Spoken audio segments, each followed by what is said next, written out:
โฮ้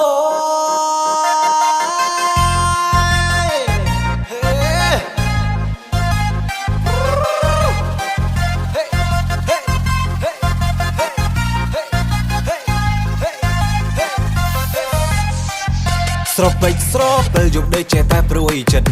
ស្រពេចស្រពិលថ្ងៃដែលចេះតែខ្វល់ចិត្ត